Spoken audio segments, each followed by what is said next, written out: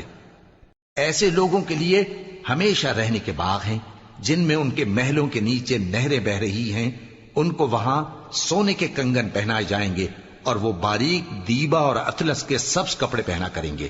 اور تختوں پر تکیے لگا کر بیٹھا کریں گے۔ کیا خوب بدلہ اور کیا خوب آرام گاہ ہے۔